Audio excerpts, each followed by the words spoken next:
Okay, I guess we're going to start, and I'm just going to start with the basics of our file structure and how we're doing that, as well as how we do some editing, because there's some common things that I fix a lot as files come to me, and just things for people to keep in mind.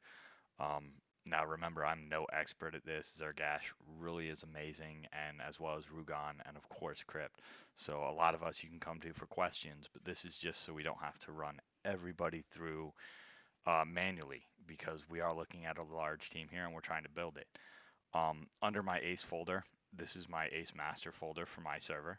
I have my custom. My master is what I'm working on.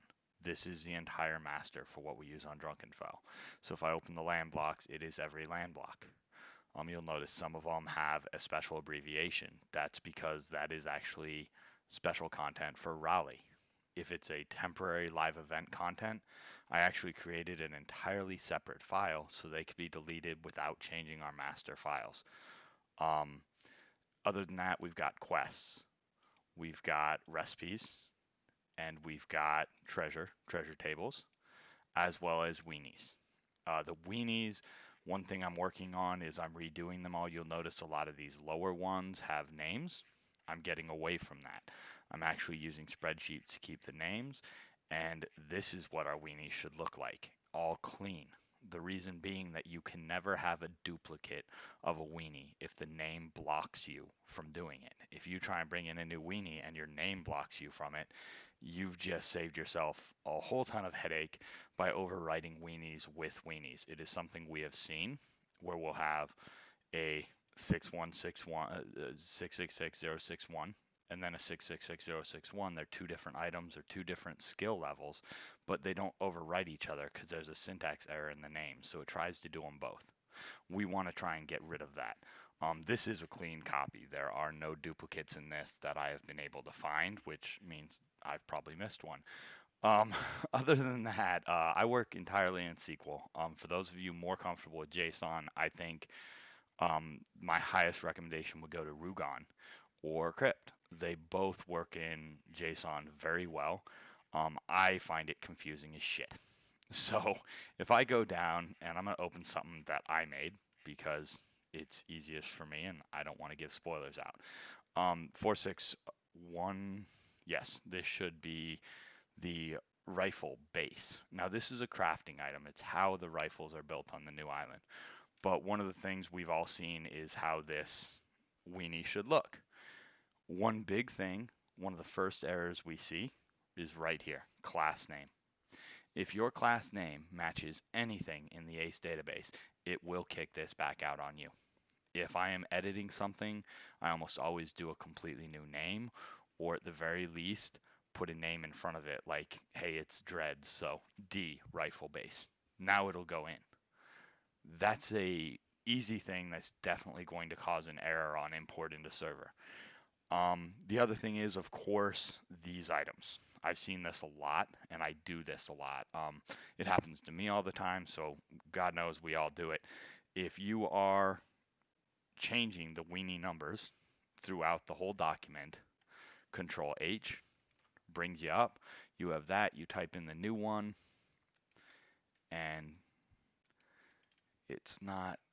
I think it's not behaving because I'm recording. I'm not sure. Oh, I had numbers lock on. I'm on it. Replace all. Boom, they're all replaced.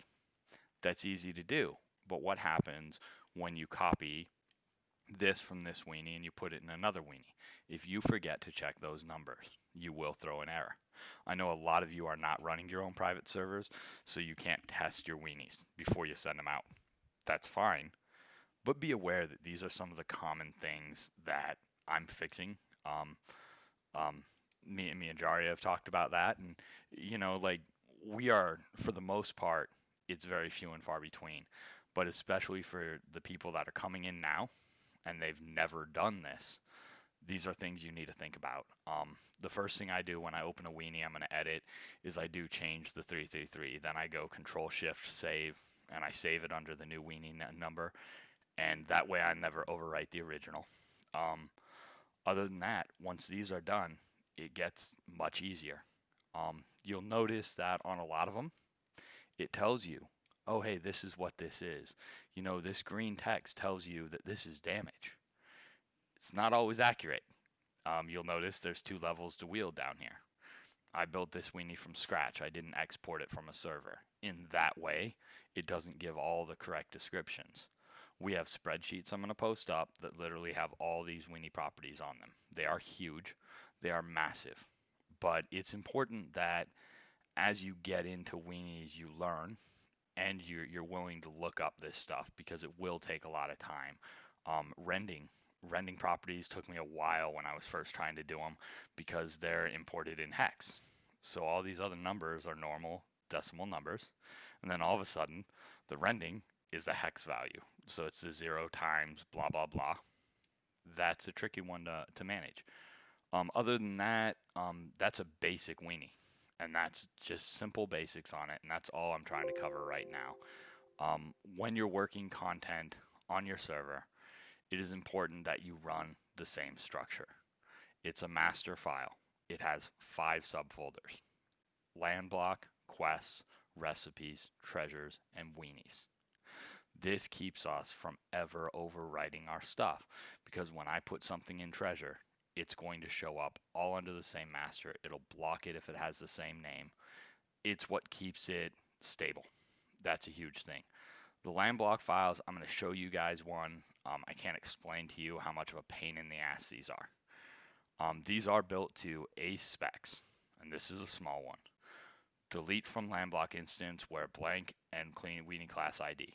This literally deletes a townfolk generator from a land block. That's all this one does. It deletes that and then it reinstalls it. Every time we install this patch, it deletes everything we have and reinstalls it clean. Deletes are become very, very important. Every weenie has a delete in the beginning of it. If I get a more complicated one, however, and let me see if I can, I'm just going to risk getting one that's really big. This is for New Relia. Now what you'll see here is I deleted from the land block instance where the land block equals F2DA. That is every damn thing on the land block. Doors in the town were deleted, everything. And then it all rebuilt from scratch. Every single one of them. And this is where some of you have heard us talking about GUIDs. GUIDs are another unique thing. They can never be repeated. GUIDs tell you where something is on the land block.